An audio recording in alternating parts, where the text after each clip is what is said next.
स्वागत है आप सभी का हमारी आज की इस यात्रा में। हमारी आज की यात्रा होने वाली है श्री पुरी धाम की। समुद्र की लहरों के बीच बसा एक ऐसा धाम जहां हर सांस में भक्ति की गूंज होती है। यहाँ भगवान खुद रथ पर चढ़कर आते हैं अपने भक्तों से मिलने। पुरी का हर रास्ता, हर मोड़ कोई न कोई कहानी कहता है भगवान जगन्नाथ की लीला का। कहा जाता है जो एक बार पुरी आता है वो खाली हाथ नहीं लौटता। वैसे तो आप भी कई बार पुरी आए होंगे, लेकिन यहाँ पे लोग अक्सर आते हैं, भगवान जगन्नाथ के दर्शन करते हैं, सागर की लहरों का आनंद लेते हैं और चले जाते हैं, क्योंकि उन्हें पता ही नहीं है कि पुरी में भगवान जगन्नाथ और समुद्र के अलावा भी कुछ ऐसी जगह हैं जहाँ सभी को अवश्य जाना चाहिए। जी हाँ, हम बात कर रहे हैं यहाँ पे स्थित पंच सरोवर की। आइए एक एक करके आपको सभी का दर्शन भी करवाएंगे और सभी के बारे में बताएंगे। चलिए सबसे पहले हम शुरू करते हैं श्वेत गंगा से। पुरी में बहती है एक नदी जो गंगा नहीं फिर भी उतनी ही पवित्र है। यहाँ एक डुबकी गंगा सागर के समान पुण्य देती है। छोटा सा सरोवर पर भावनाओं का समंदर। कहा जाता है कि जब राजा इंद्रद्युम्न भगवान विष्णु के रूप नील माधव की मूर्ति को स्थापित करके जगन्नाथ मंदिर का निर्माण कर रहे थे, तब वह एक ऐसे पवित्र जल स्रोत की खोज में थे जो गंगा नदी के समान पवित्र हो। वे चाहते थे कि भगवान के अभिषेक में वही जल उपयोग में लाया जाए। राजा ने कई ऋषियों से परामर्श किया और उन्होंने बताया कि यदि आप सच्ची श्रद्धा से गंगा का आवाहन करेंगे तो वह स्वयं प्रकट होंगी। राजा इंद्रद्युम्न ने तपस्या की। कहते हैं उनकी गहन भक्ति और तप के प्रभाव से गंगा देवी स्वयं प्रकट हुई और एक छोटे सरोवर के रूप में इस स्थान पर अवतरित हुई। क्योंकि यह जल शुद्ध, उज्जवल और गंगा के समान पुण्यदायी था, इसलिए इसे नाम दिया गया श्वेत गंगा। यह भी मान्यता है कि श्वेत गंगा में स्नान करने से सभी पाप नष्ट हो जाते हैं और यह जगन्नाथ मंदिर में प्रवेश से पूर्व शुद्धिकरण का प्रतीक स्थल है। कई भक्त इस जल को अपने साथ घर भी ले जाते हैं। ये है श्वेत गंगा, पुरी की गोद में बसा एक शांत पवित्र जल स्रोत।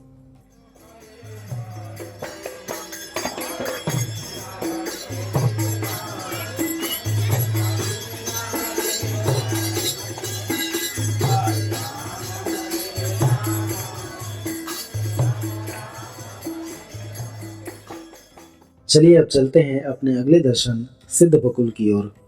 सिद्ध बकुल की कहानी बहुत ही आध्यात्मिक और प्रेरणादायक है। यह सिर्फ एक जगह नहीं बल्कि निःशब्द भक्ति का जीवंत प्रतीक है। यहाँ श्री हरिदास ठाकुर की साधना और भगवान चैतन्य महाप्रभु की करुणा की अमिट छाया है। हरिदास ठाकुर एक महान भक्त थे जो मुस्लिम परिवार में जन्मे थे, लेकिन कृष्ण भक्ति में उनका समर्पण इतना गहरा था कि वे नाम संकीर्तन के आचार्य कहलाए। वे दिन रात हरे कृष्ण महामंत्र का जाप किया करते थे। नाम जप की माला से नहीं बल्कि अपने पूरे अस्तित्व से। उनका नियम था 3 लाख नाम प्रतिदिन। पुरी में उन्हें एक छोटा सा स्थान मिला, एक बकुल वृक्ष के नीचे। वहीं वे बैठकर भजन करते थे। कहते हैं जब हरिदास ठाकुर ने वहां बैठकर तपस्या प्रारंभ की तब वहां कोई वृक्ष नहीं था जो उन्हें छाया दे सके। भगवान चैतन्य महाप्रभु स्वयं वहां आए और उन्होंने अपनी करुणा से उस स्थान को आशीर्वाद दिया। उसी समय वहां एक बकुल का वृक्ष प्रकट हुआ, झुका हुआ, जैसे भक्त पर छाया देने के लिए स्वयं नम्र हो गया हो।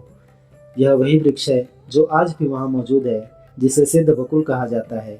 सिद्ध अर्थात सिद्धि प्राप्त स्थान और बकुल उस वृक्ष का नाम। हरिदास ठाकुर मंदिर में प्रवेश नहीं करते थे क्योंकि वे स्वयं को अयोग्य मानते थे, लेकिन भगवान की कृपा उन पर बिन बुलाए बरसती थी।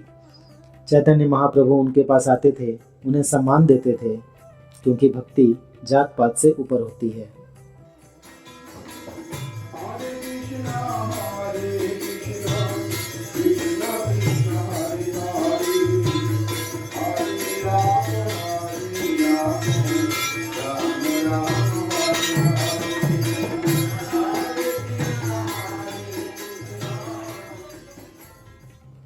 इसके बाद चलते हैं मार्कंडेय सरोवर।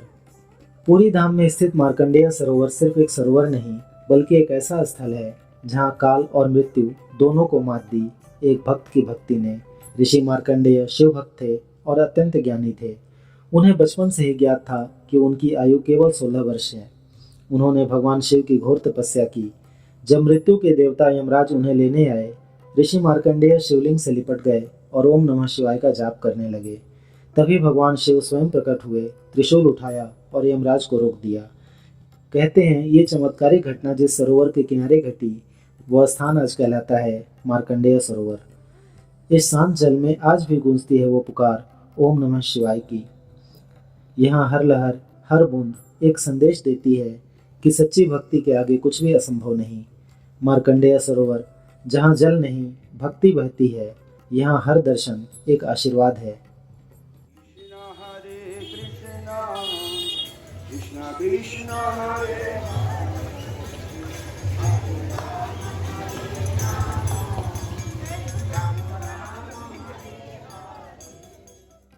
इससे थोड़ी ही दूर पर है नरेंद्र सरोवर, पुरी के हृदय में बसा एक सरोवर जहाँ जल भी प्रेम से भर जाता है।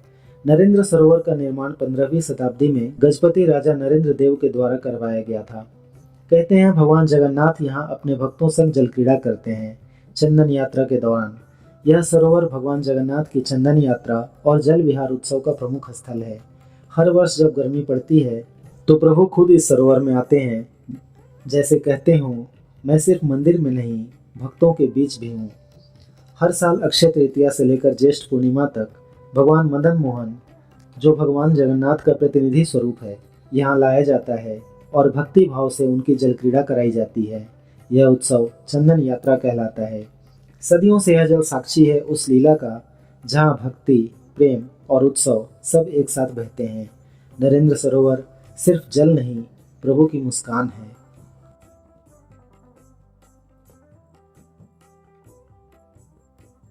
इसके आगे है इंद्रद्युम्न सरोवर। आइए अब जानते हैं इंद्रद्युम्न सरोवर की प्राकट्य की कथा, जो भगवान जगन्नाथ के प्राकट्य और मंदिर निर्माण से गहराई से जुड़ी हुई है। यह कहानी न केवल पौराणिक है, बल्कि एक राजा की अडिग श्रद्धा और तपस्या का प्रमाण भी है। बहुत प्राचीन काल की बात है।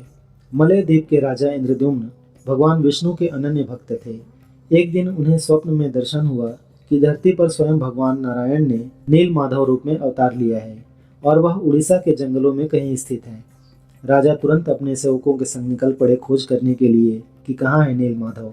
राजा के पुजारी विद्यापति ने भगवान नील माधव के दर्शन किए, जो एक शबर जनजाति के प्रमुख विश्वासों के घर में पूजे जा रहे थे।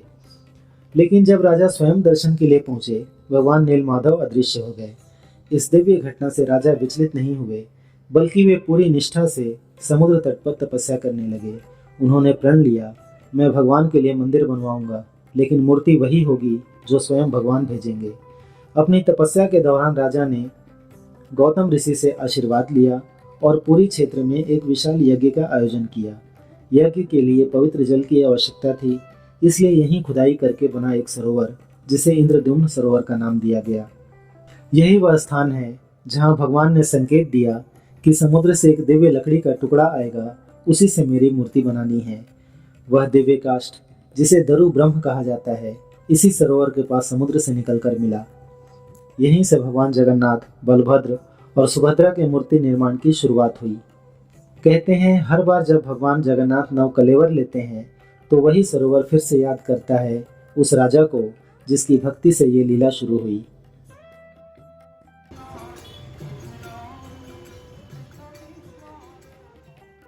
जैसे ही आप इंद्रद्युम्न सरोवर से बाहर आएंगे, आपको दर्शन होंगे गुंडीचा मंदिर के। चलिए अब चलते हैं पुरी के रथ यात्रा के प्रमुख केंद्र गुंडीचा मंदिर की ओर, जिसे जगन्नाथ जी की मौसी का घर भी कहा जाता है। यह मंदिर भक्ति, प्रेम और प्रतीक्षा का प्रतीक है। गुंडीचा मंदिर श्री जगन्नाथ मंदिर से लगभग 3 किलोमीटर की दूरी पर स्थित है। यही वह स्थान है जहां भगवान जगन्नाथ, बलभद्र और सुभद्रा रथ यात्रा के दौरान 7 दिन निवास करते हैं। माना जाता है कि माता गुंडीचा ने भगवान से वचन लिया था, हर वर्ष रथ में बैठकर मेरे घर आओगे। भगवान ने यह वचन निभाया और आज भी हर वर्ष रथ यात्रा में वो अपने भक्तों के संग यहाँ आते हैं। यही वो स्थान है जहाँ रथ यात्रा की लीला पूर्ण होती है, जहाँ भक्तों की प्रतीक्षा और भगवान का आगमन दोनों एक साथ पूरे होते हैं। गुंडीचा मंदिर न केवल पत्थरों का बना है और न ही सिर्फ एक रुकने की जगह है, यह वह घर है जहाँ प्रेम, रिश्ते और परंपरा तीनों जीवंत हो जाते हैं। पुरी धाम जहाँ मंदिर ही नहीं, हर घाट, हर तट, हर वृक्ष भगवान की लीला का साक्षी है। अगर आपको हमारा यह प्रयास पसंद आया हो तो इसे लाइक करें, ज़्यादा से ज़्यादा लोगों को शेयर करें, और अभी तक हमारे चैनल को सब्सक्राइब नहीं किया है तो इसे सब्सक्राइब करें, जिससे कि चैनल पर आने वाली सभी वीडियोस का नोटिफिकेशन आपको मिल सके।